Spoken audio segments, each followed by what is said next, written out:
Should we do a countdown? 4, 3.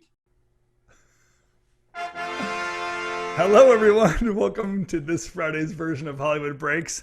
Keith's supplying us with a countdown, so we're really professional today. We're doing it for real, no doubt about it. We're legit now, man. It's good to be with you this Friday, Keith. There's a lot of great things that are happening. I have to say, one of the most exciting things that had happened to me in the last 7 days is I actually went to the movies. I went into a theater, I bought a ticket, Jealous. and some popcorn, and I watched a film. Well, what did you see, Tim? It was kind of set up. I did not get to shake any celebrities' hands. If you're wondering, I saw. You didn't see Liam? You didn't get to see Liam? No, I did not. I actually saw the sequel to Seven, The Little Things. Oh yes. What it was? Little Things. The Little Things. Yeah. It truly. There was a moment in there. I was watching this movie. I was thinking, I think this is the Seven movie. It has Denzel Washington, Rami, what's his name? Rami Malek and Jared Leto. And I was thinking, like, this is totally Morgan Freeman, Brad Pitt, and Kevin Spacey, just 2000 version. Only not nearly as good. I hate to say it. I don't think it's going to get the cult following, let's say. But it's probably because the title sequence was not as good as the Seven title sequence. Gee, why would that be? Maybe because you weren't involved with it, Tim. That's why. That's it. Should have called me. There it is. They should have called you. Totally called me. We need you to replicate Seven. Come on, you can do it. But I do say, like, it was fun to be in the theater, to have some time just sitting there. The theater near me isn't usually sold out anyway, and this kind of film wouldn't sell at a theater. So I think we're at 30% capacity or something like that. Every seat that could be sold was sold. So that's kind of cool for the local theater, as good as they can get. That's good. Yeah. And the refreshment line was long. So my encouragement is, anyone going to the theater, go buy the refreshments, because that's where they're making their money. That's where they're making their dough. Yep. Yeah. And like, to see the theaters open up was really, really cool. I know that Cinemark, that's the theater I went to, they actually had some run-ins with Disney over the last couple of weeks. What was the movie that they were struggling with? So there was a little bit of an issue with Raya. Ooh, I think I'm brutalizing it. Raya and the Last Dragon. I guess what happened was, Cinemark refused to abide by Disney's rental terms, which were in a standard environment. Well, Disney, for a little background for everyone, Disney is always very tough on their rental terms, more often than not. And they kind of can be, because they have Avengers, they have Star Wars, come on. Like, you want to carry those movies if you're an exhibitor. But they seem to enforce the same rental terms on the exhibitors, even though, one, we're in the midst of a pandemic. Two, the movie was being offered for $30 premium fee on Disney Plus. Yeah, right. And three, most theaters are not at nearly full capacity. New York is still at 25. LA is supposedly opening next week. I just found out this week that Pennsylvania only recently lifted theirs to 15. So it's still not where everybody else is. So, and this is splayed throughout the country. They're all over the place. So it seems to me a little rough for Disney to push the exhibitors to standard rental terms when we're not really in a traditional market. And interestingly enough, during the earnings call, Bob Chapek got asked this question by a young girl. Was like, I want my Girl Scout troop. We sold cookies, and we wanted to use the money to rent out a theater so we could watch Raya, but our theater didn't have the print. And he was like, "Oh well." Well, whoops. You know what? Talking to Kyle Davies last week just about the relationship that studios have to have with the distributors, and these rental deals, obviously, where things fall into place. One thing he made clear last week is that you can't really hold it against the theater. Every movie has to be kind of sold and rented differently. You can't push them together. But that Disney, this kind of shows a little bit of their muscle of like, well, if you don't take this deal, it makes you wonder what Cinemark's going to have or have to pay when it comes to some of the bigger ticket deals that are coming up. I mean, with Widow coming out this summer and that kind of stuff. There's some big long plays here, and Disney's not always happy, or the studios aren't always happy when they give the distributor only their box office hits and they don't take the blockbuster movies films. and not the smaller shows. So Yeah. you'll see. But I think you're right. Like I think Disney might kind of miss the mark a little bit on what it really means to open a theater, to really partner with your distributors and make it a win-win for them. Yeah. It doesn't seem they lost some sensitivity to that. Well, it's interesting because we've been sort of talking about this as a running theme. Each distributor has taken a sort of a different tact with the exhibitors. Like Universal at first, at the start of the pandemic, was very sort of in their face and say, no, we're going to release Trolls World Tour. We don't care. And AMC was like, we're done with Universal. We're never releasing their movies ever again.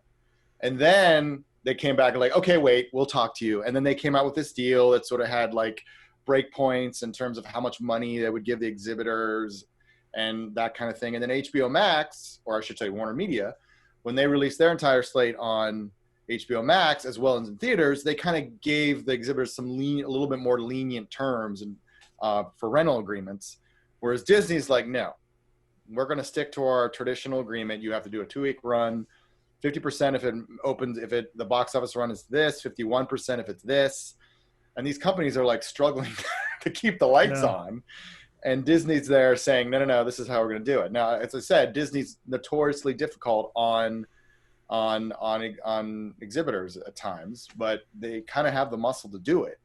It's just interesting to me that they chose this avenue given this time when, if the theaters are really going to survive this and we are going to be able to get people back into the theaters, then there has to be a little less of the sort of push and pull and a little bit more of the let's figure out how we're going to save this business. Yeah, let's go in it together.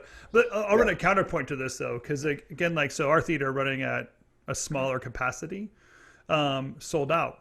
And honestly, when I looked at the app, I couldn't buy a ticket for 5 days or 6 days, something like that. So, the 2-week minimum rental, that one was easy to kind of get beyond. And you could imagine Raya being in the theater now for 4 or 6 weeks and still be very relevant for that 4 to 6 weeks period, because there's this opportunity for them to participate at a longer period. And Cinemark might have missed the mark on this deal too, not knowing, kind of thinking about the old terms of like it would only run for 2 weeks. So there is something going on in kind of the relationship. And I think I'm with you as a fan. I just want the teams to get together and know that we're in this together. Let's just get as many people as possible in the theater seeing the films that they should be seeing.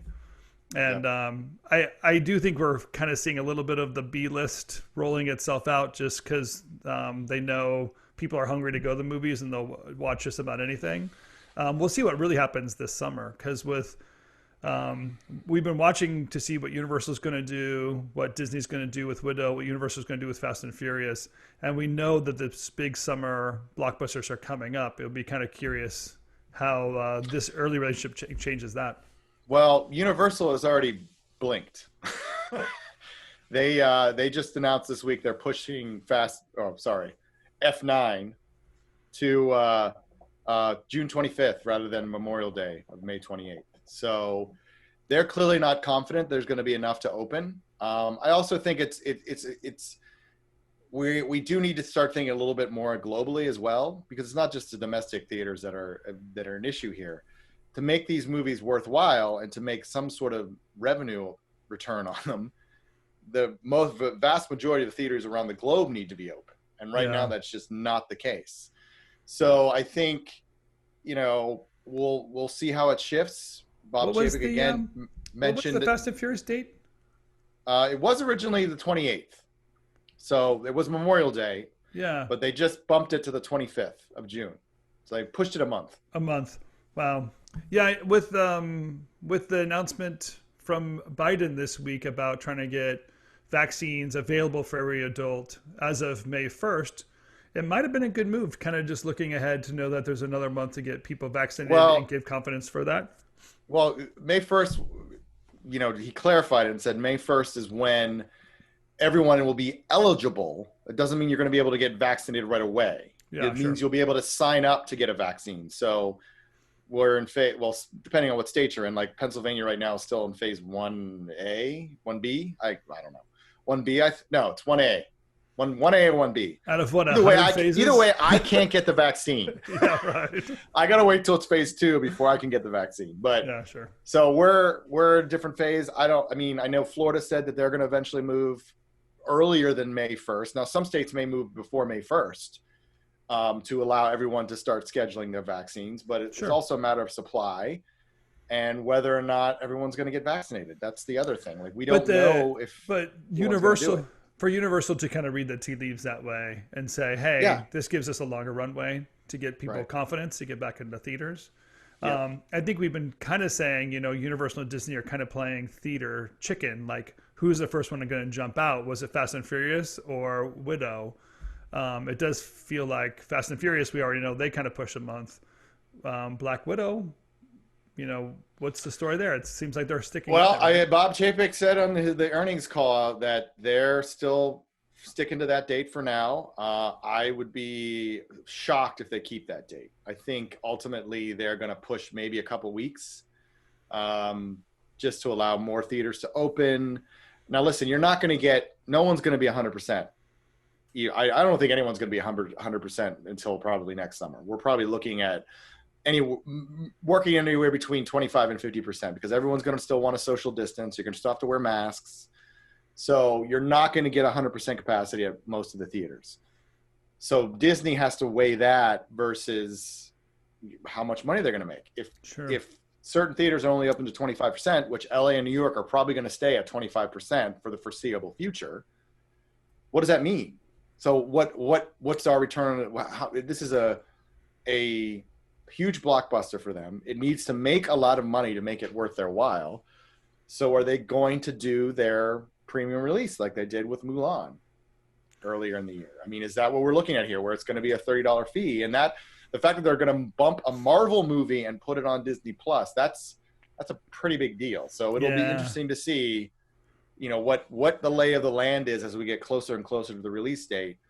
And what the global theater landscape looks like, and what capacity limits are, and they're going to have to basically do a sort of P&L, really, to see if it's really worth investing all the money to market it, and then you're going to only fill the theater for 25 to, and at the most, I would imagine 50% in some places. Well, what's impressive to me is the leadership that Disney's taking here. Now, of course, Now they're at 100 million subscribers on Disney Plus, so they are at half of Netflix capacity. Yeah, that's half Netflix capacity within a year. So that's huge. They have a big playing field that they can work with, and they're beating all the new competition besides Netflix. Just handily. Yeah, they're not. So they have a lot to experiment with. So they can go there. They have a safety net when it comes to it. I almost feel like even if they went to the theaters and they did a theatrical release, a premium theatrical release for a couple of weeks, and then they jumped over to Disney Plus, they could tell a different story. Like, Disney Plus would still make them all the money, 100 million subscribers. Not to mention if they did some kind of premium run or some kind of push just to say like, hey, if you can't see Black Widow in the theaters, come join here. They might get to 120 by the end of the summer, 125 by the end of the summer. You could also almost see them doing a reverse of what Warner Media did, where they release it in theaters for a month, and then it goes to Disney Plus for a premium fee. Maybe not the $30 because it's already been in theaters, but still a premium fee. You're going to have to pay more than just your standard subscription fee for Disney Plus. But because the theaters are going to sell out. I mean, we have to realize like the real estate doesn't exist. Even though there's enough seats, that if they're at 25% capacity, you just can't get in the door. And if you want to see Black Widow, you'll go over to Disney Plus and pay the $30 with your friends. And for goodness sakes, if it's twice as good as Wonder Woman, people might even want to watch it twice. You know what I mean? Like there might. Well, yeah. I mean, you'll watch it. I mean, that's what's been Disney Plus's bread and butter is people watching the old movies over and over and over again. And you could easily see that happening with Black Widow, especially if they're, Marvel is as savvy as they normally are, where they, throw in little callbacks to the Avengers that you kind of have to really know the mythology to really be able to catch it. So it'll be interesting to see what they end up doing. And there is a pent-up demand for it. I mean, look what happened with WandaVision. They had the series finale last week, and it basically crashed Disney Plus because it was in such demand. So you could totally see them doing some sort of hybrid model. I mean, they really, out of all the majors, they probably have the best setup right now in terms they have a booming platform, and then they also have these movies that people want. Now, obviously, the exhibitors would really prefer to get these movies because they're saying we can't get people back into theaters until there's something to see. And I don't know if I necessarily agree with that because I think they've got bigger issues to deal with. But at the same time, it would be interesting to test that thesis to see if they were given Black Widow and see what happens in terms of whether or not people actually come back to the theater. I love the model that they did with WandaVision. It truly did work. They built up to that finale, and it honestly it's the old way we used to watch television, right? Like you would go through the season and get there. Yeah. The tie into the films, so smart. They stay within the universe. They built what they built is a 6-week or whatever. Yeah, I guess 6-week, 8-week trailer for the upcoming movie. It really was just like the side movie of what they did. You could imagine if they had Disney Plus, 5 years ago, they would have done that whole Han Solo segment of Disney playing out that same way. That's these parallel storylines that they're starting to build out. Just so brilliant. Well, now we've got WandaVision ending, and you've got Falcon and Winter Soldier starting next Friday, right? Is that next Friday? Yes, next Friday. So they're just kind of rolling them out. So one on top of the other. So now it's like, oh, I see. So now they're still continuing to build the universe. And I mean, it's great storytelling, and it's what's going to compel people to want to engage and subscribe and all that stuff. So, but 100 million people on the system in one night does crash it. Yes, apparently it does. I haven't watched it yet, so I don't want to hear any spoilers. Well, and I'm sure like other people, like we have one subscription, but there are 5 devices watching it at the same time because one kid at college is watching it. Yeah, it's one household, and then you've got 5 devices. Everybody's watching it at the same time. Right. I think my married kid in Denver might be watching it on my subscription, as far as I know. Probably is if he's smart. He's smart. I'm sure he is. And he probably is watching it. But here's something to watch out for. So through one of our clients, I know that the QAnon movie is coming out. Q Into the Storm is being released, or it's a documentary series being released on HBO Max. That play out they're going to do, I think it's 6 or 8 episodes, 2 episodes released a week. So they're going to play it out over a few weeks too. And I'm going to guess in that timeline, they're going to basically build up an audience, as they build the anticipation. Super smart, and really kind of competing with that Netflix model of like, we'll just dump this entire thing all at one time and you can binge watch over a weekend. They're really kind of playing out this subscriber base to, well, at least it's 1.5 months you have to be subscribed to HBO Max to watch the entire season. Yeah, I mean, and I think it's interesting because you could argue that the dump, the 13 episode dump, is what really helps Netflix create these cultural milestones. Like you look at Bridgerton, they dumped that entire season and people just kept talking and talking. And as they watched more and more and more, it just became this thing. And it's interesting because you do it that way, or you release it once per week, but then that's a way to sort of build more intensity. So it's kind of interesting to see how it all plays out. And I know Netflix has started experimenting with releasing 1 episode a week, especially with some of their reality shows, I believe. So it'll be interesting to see if everyone keep experimenting with the models to see which one drives the most subscribers. Now, obviously, Disney is having, wild success with their model right now. So I don't think they're going to be changing it anytime soon. But Reed Hastings has said that he looks at Disney Plus as their competitor, their true competitor right now. Rightly so. I mean, I think Peacock as instead of an SVOD, subscription video on demand, which is Disney Plus, AVOD would be advertised video on demand. Yes. And that's what Peacock is. And Peacock basically saying, hey, we're going to, like a network television, we're going to put episodes on there and we'll put advertising in between it. We're kind of used to that model. I'm okay watching something like YouTube and that kind of stuff. I kind of know where to find the video and video references. But it feels like Peacock kind of coming to the field, being Universal's platform, getting their content out there, has a long way to go. I know their latest numbers were not as favorable as. Yeah, I mean they did make about I think 120 million in ad revenue, which is not bad, but they almost lost $1 billion launching this thing, which was totally within their range of guess. Like they figured that's what they were going to lose, but it just goes to show how much some of these companies are investing to get these things off the ground. And it's interesting because Peacock and to a large extent Paramount Plus are playing a little bit of a different model. They are creating original content, but not to the level that Netflix and Disney Plus are. And they're licensing a lot more content. Like Peacock now, oddly enough, I believe, has the Harry Potter movies, which are Warner Brothers movies. So they should be living at HBO Max. But, Peacock is playing, still licensing some of their material, and HBO Max, obviously, and Warner Media had deals in place, and they didn't feel the need to buy back all their rights like Disney did. Disney basically bought back all the rights to most of their content.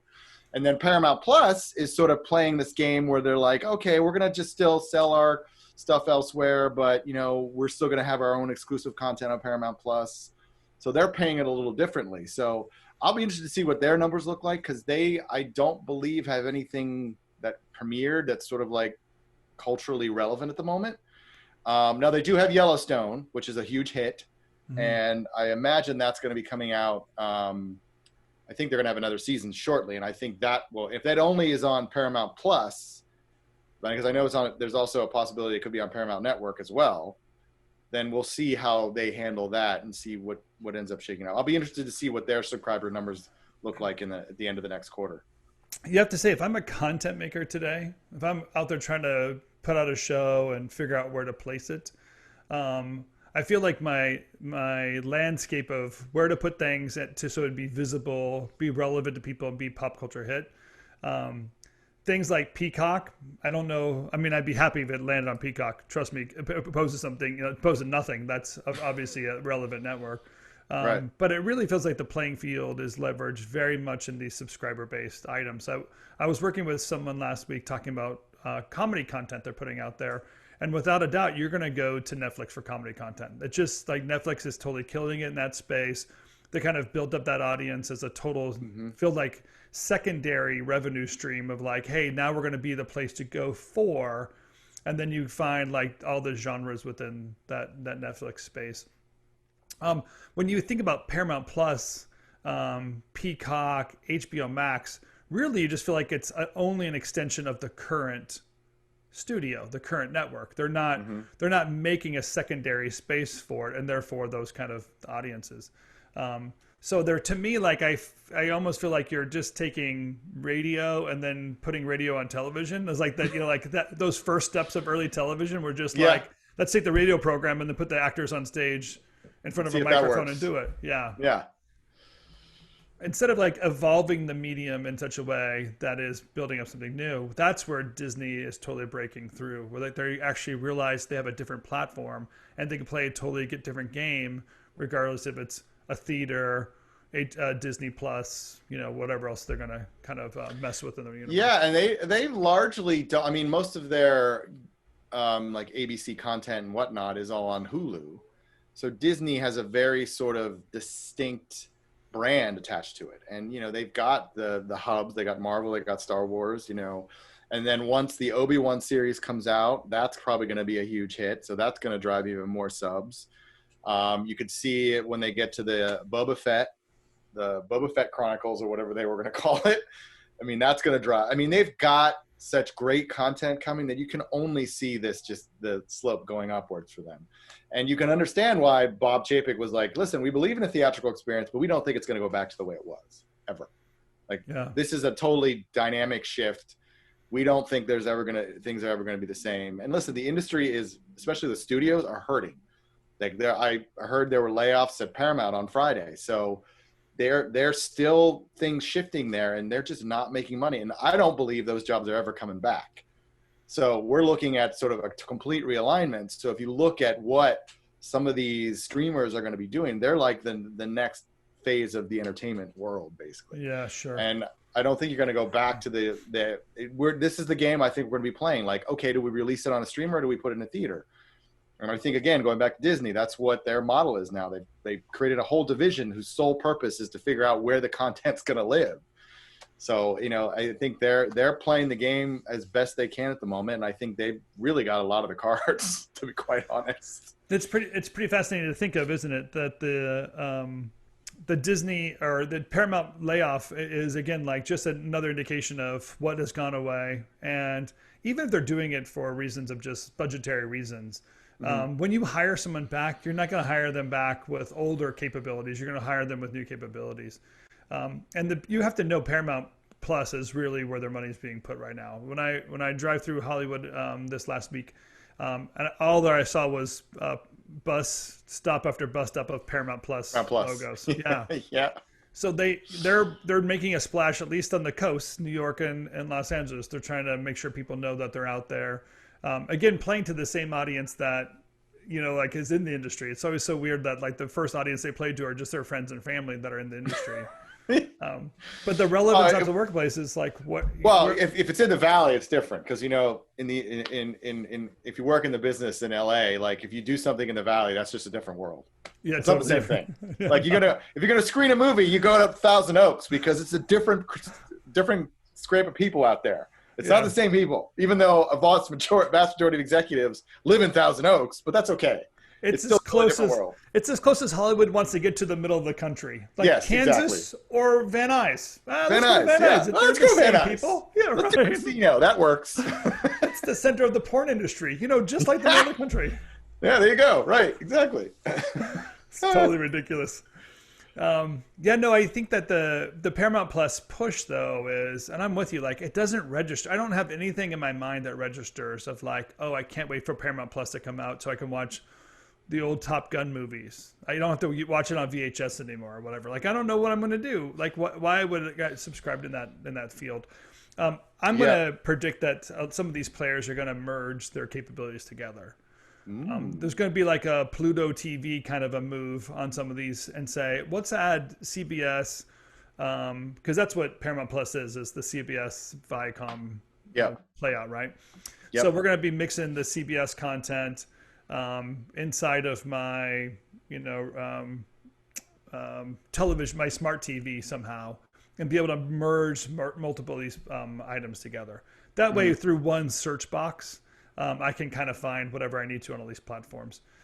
In a way, like the Comcast's television box did that years ago with their remote, where you could easily just ask the remote one question, no matter what platform it was on. If it was on Amazon or not, they would do a search for you, and bring it to your television set.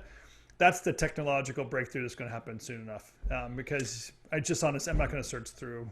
I'm not going to do the work of searching through everyone. Yeah, I mean, Apple has tried to solve that somewhat with their Apple TV, where you just go on Apple and it sort of accesses all the apps that you have on Apple TV and it lists everything you're currently watching.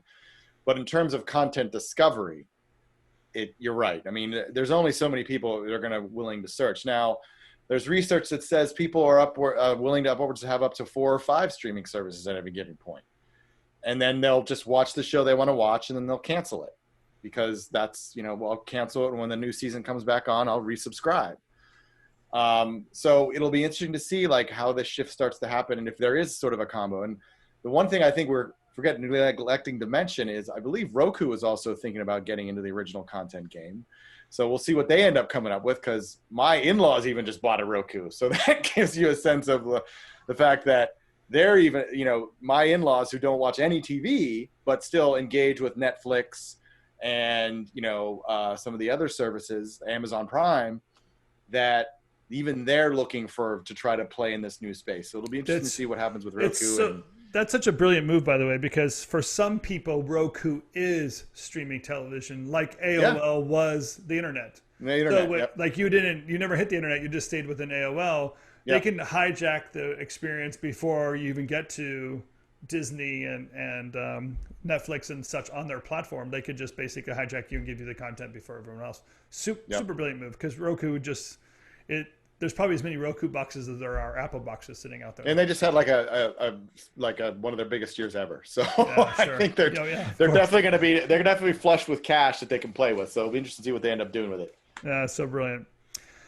Well, once again, my friend, There's more to talk about than we can kind of wrap our heads around on a weekly basis. Fit in a 30-minute show. But tell us who's coming up next week, because we actually have a couple Yes. of guests stacked. Couple for of next guests 2 weeks. coming up. Yes. Yeah. So we can actually talk about that. Like, we haven't done this before, so I'm kind of excited. So next week we have Cameron Dilvo returning, which is I'm very excited about. She is our contact Amazon Prime Video. Pleased to see all the good news that's going on there, especially after Coming to America just premiered on their service not too long ago. And we've had Cameron on before, but to be clear, like, she's in charge of Prime Video brand, so she is our insider's insider on what's happening in the Prime Video space for Amazon. Very cool. Yeah, and the week after that, we have a creative Cami Sargent who's coming on. I knew her in my time at Fox. She is responsible for one of the most watched trailers in history, the Fault in Our Stars trailer.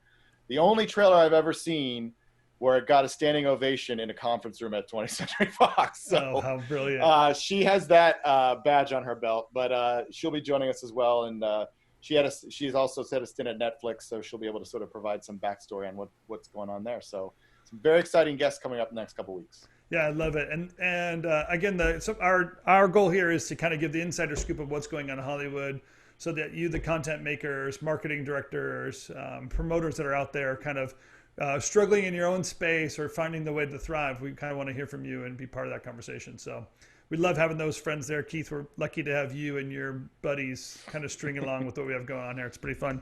Yep. For those of you that are in Clubhouse, we appreciate you listening today. Don't forget, tomorrow morning is Hollywood Breakfast, going off this whole idea. And we're going to just recap the week, what we saw happening this week, and kind of open it up to open mic. Let people have conversations, ask us questions. So that's tomorrow morning on Clubhouse. And then always, we can't do without our producer, Lydia. Lydia, thanks for all that you have going on behind the scenes, keeping us going and making sure our technology works. We appreciate you. And Curly Joe for all the support. Thank you all, and we'll see you again next week on Hollywood Breaks. See you next week.